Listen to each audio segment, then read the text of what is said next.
Thanthi TV podcast powered by India's number 1 gold buying company Attica gold company. என்னதான் வகை வகையான உணவுகளை சமைச்சாலும் உப்பு இல்லைன்னா எதையுமே சாப்பிட முடியாது. உணவுக்கு சுவையை சேர்ப்பது உப்பு மட்டும்தான். அதனால தான் உப்பில்லா பண்டம் குப்பையிலேன்னு முன்னோர்கள் சொன்னாங்க. அந்த அளவுக்கு உப்பு நம் அன்றாட வாழ்க்கையில் மிகவும் முக்கியத்துவம் பெறுது. ஆனால் நம் உடம்புக்கு ஒரு பிரச்சனைன்னு மருத்துவர்கிட்ட போனால் முதல்ல சாப்பாட்டில் உப்பை குறைச்சிக்கங்கிறது தான் அவர் தரக்கூடிய முதல் அட்வைஸாக இருக்குது. ஒரு நாளைக்கு 5 கிராம் உப்பு தான் எடுத்துக்கொள்ளணும் அப்படிங்கிறது உலக சுகாதார அமைப்பு நிர்ணயித்த அளவாக இருக்குது. ஆனால் நடைமுறையில் பெரும்பாலான மக்கள் அதை விட 2 மடங்கு அதிகமாக உட்கொள்வதாக ஆய்வுகள் சொல்லுது. இதனால் கடுமையான இதயம் தொடர்பான பிரச்சனைகள், பக்கவாதம் ஏற்படும் அபாயம் அதிகரித்திருப்பதாக எச்சரிக்கை விடுக்கப்படுது. அதிக உப்பு உணவில் சேர்த்து கொள்வதால் மட்டுமே ஒவ்வொரு ஆண்டும் 1.8 முதல் 2 மில்லியன் பேர் வரை உயிரிழப்பதாக புள்ளி விவரங்கள் சொல்லுது. உலக சுகாதார நிறுவனம் பெரியவர்கள் ஒரு நாளைக்கு 5 கிராமுக்கும் குறைவான உப்பு தான் எடுத்துக்கணும்னு பரிந்துரைக்குது. அதாவது சுமார் 2 gram sodium. American heart association குறிப்பாக உயர் ரத்த அழுத்தம் உள்ளவங்களுக்கு தினமும் 1500 மில்லிகிராமுக்கு மேலே சோடியத்தை பரிந்துரை செய்யலை. ஆனால் உலகம் முழுக்க நடைமுறையில் WHO நிர்ணயித்த வரம்பை விட கிட்டத்தட்ட 2 மடங்கு உப்பு உட்கொள்ளப்படுவதாக தெரிய வந்திருக்கு. அதாவது ஒரு நாளைக்கு 9 முதல் 12 கிராம் என்பது உலக சராசரியாக இருக்குது. இந்தியாவை பொறுத்த வரைக்கும் சராசரி ஒரு நாளைக்கு 10.9 கிராம் என்ற அளவில் இருக்குது. ஆண்கள் தினமும் 8.9 கிராமும் பெண்கள் 7.9 கிராம் உப்பும் உட்கொள்வதாக கணிக்கப்பட்டிருக்கு. சீனாவில் சராசரியாக இது ஒரு நாளைக்கு 11லிருந்து 12 கிராம். அமெரிக்க மக்கள் நாளொன்றுக்கு சராசரியாக 8.5 கிராம் உப்பை எடுத்துக்கிறாங்களாம். அளவுக்கு அதிகமான உப்பை எடுத்துக்கொள்வதால் என்ன பிரச்சனைகள் ஏற்படும்னு மருத்துவர்கள் சொல்வது என்ன தெரியுமா? உயர் இரத்த அழுத்தம், இதய நோய், பக்கவாதம், சிறுநீரக நோய், வயிற்று புற்றுநோய், osteoporosis. New England journal of மெடிசனில் 2021 ஆண்டு வெளியிடப்பட்ட ஒரு ஆய்வில் ஒரு நாளைக்கு சோடியத்தை 1 கிராம் அளவு குறைப்பது கூட 2030 ஆண்டுக்குள்ளே உலக அளவில் 90 லட்சம் பேர் இதய நோய்களால் இறப்பதை தடுக்க முடியும்னு கண்டறியப்பட்டிருக்கு. இன்னொரு பக்கம் ஒரு சில ஆராய்ச்சியாளர்கள் இன்சுலின் எதிர்ப்பு, அதிக கொழுப்பு, ஏற்கனவே இதய பிரச்சனை கொண்டவங்க மிக குறைவான அளவு சோடியம் உட்கொள்ளும் போது எதிர்மறையான விளைவுகளை ஏற்படுத்தும்னு வாதங்களை முன்வைக்கிறாங்க. தி லான்செட் மருத்துவ இதழில் வெளியிடப்பட்ட 2016 ஆய்வில் மிக அதிகமாகவோ அல்லது மிக குறைவாகவோ உட்கொள்வது இரண்டுமே இதய நோய் அபாயத்துடன் தொடர்புடையதாக கண்டறியப்பட்டிருக்கு. அதனால் ஒரு நாளைக்கு சுமார் 3 முதல் 5 கிராம் உப்பு அவசியம்னு சொல்லப்படுது. சரி, பொதுவாக நம்ம அன்றாட வாழ்க்கையில் உப்பு எந்தெந்த வழிகளில் நம்ம உடம்புக்குள்ளே போகுதுன்னு பார்க்கலாம். இந்தியாவை பொறுத்த வரைக்கும் வீட்டில் சமைத்த உணவுகள் மூலமாக தான் நம்ம உடம்புக்குள்ளே 75% உப்பு போகுது. ஆனால் மேற்கத்திய நாடுகளில் பெரும்பாலும் பதப்படுத்தப்பட்ட உணவுகள் மூலமாக தான் மக்கள் அதிக உப்பு உண்ணும் நிலைக்கு தள்ளப்படுறாங்க. இந்தியாவில் ஊறுகாய், அப்பளம், chutney, ready to eat snacks, packet உணவுகள், பிரெட், பிஸ்கெட்ஸ், ஹோட்டல் உணவுகள், வெண்ணெய் மற்றும் சீஸ், இது மட்டும் இல்லாமல் பொதுவாக உடலுக்கு ஆரோக்கியமானதுன்னு நம்பப்படுற இட்லி, சாம்பார் அல்லது பருப்பு சாதம் கூட உப்பு அதிகமாச்சுன்னா கெடுதல் தான்னு சுட்டி காட்டுறாங்க. உலக அளவில் 2019 ஆண்டில் மட்டும் சுமார் 19 லட்சம் உயிரிழப்புகள் அதிக உப்பை சாப்பிட்டதால் ஏற்பட்டதுன்னு ஆய்வுகள் சொல்லுது.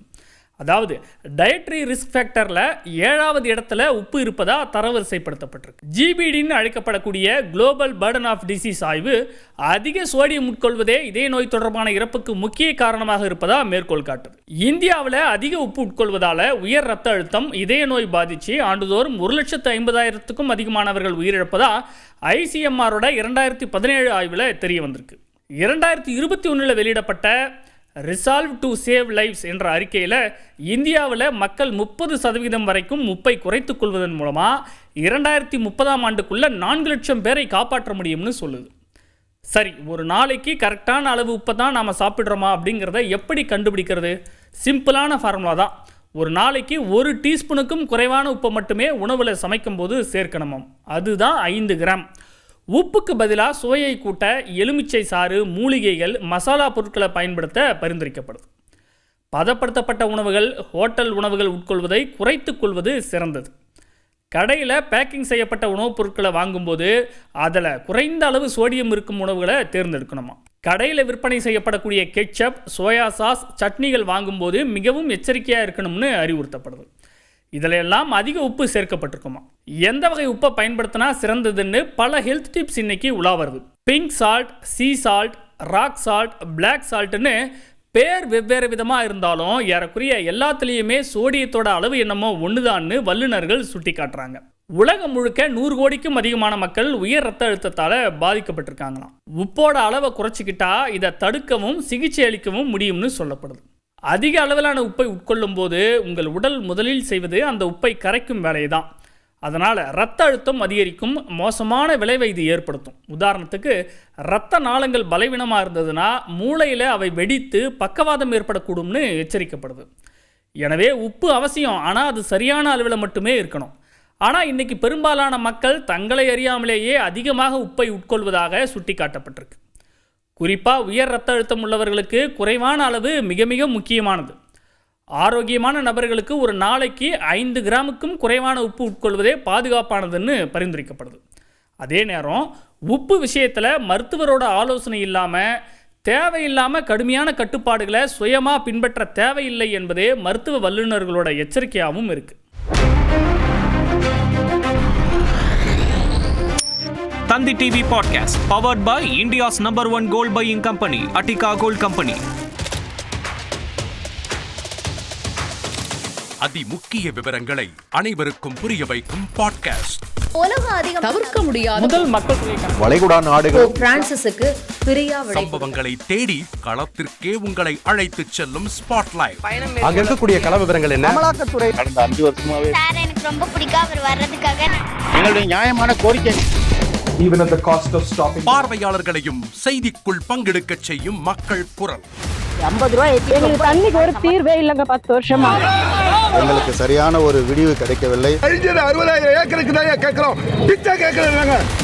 புத்தம் புதிதாக வித்தியாசமாக ஹெலிகாப்டர்களின் உதவி என்ன படிக்கலான்றதுல பேரண்ட்ஸும் என்கரேஜ் பண்ணணும், ஸ்டூடெண்ட்ஸும் தேர்வு செஞ்சு. எனக்கும் சீமானனுக்கும் பெரிய வித்தியாசம் இல்லைங்க. ஒரு பாயிண்டா சொல்லணும். உங்களுக்கான தலைவர்களை பொழுதுபோக்கு தளத்தில் தேடாதீர்கள், போராட்ட களத்தில் தேடுங்கள். அனைத்தும் உங்களுக்காக. எப்போதும் இணைந்திருங்கள் தந்தி டிவியுடன்.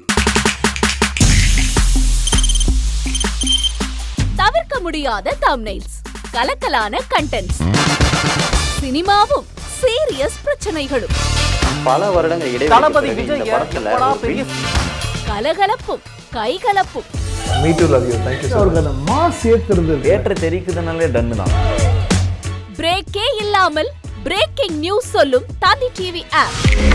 இன்ஸ்டா தலைமுறை வரை இறங்கி அடிக்கும் தந்தி டிவியின் டிஜிட்டல் எக்ஸ்க்ளூசிவ். அது தண்ணிக்குள்ள போகும்போது ஹேங் ஆயிடுச்சு. உங்களுக்கு விஜய் சார் எந்த அளவுக்கு ரொம்ப பிடிக்கும்? Of course, Malayalis are huge Vijay sir fans. ரெண்டு பேருமே ரொம்ப பிடிக்கும் எனக்கு. தந்தி டிவி ஆப்பை இலவசமா டவுன்லோட் செய்யுங்க, ஃபாலோ பண்ணுங்க, சப்ஸ்கிரைப் பண்ணுங்க, என்ஜாய் பண்ணுங்க.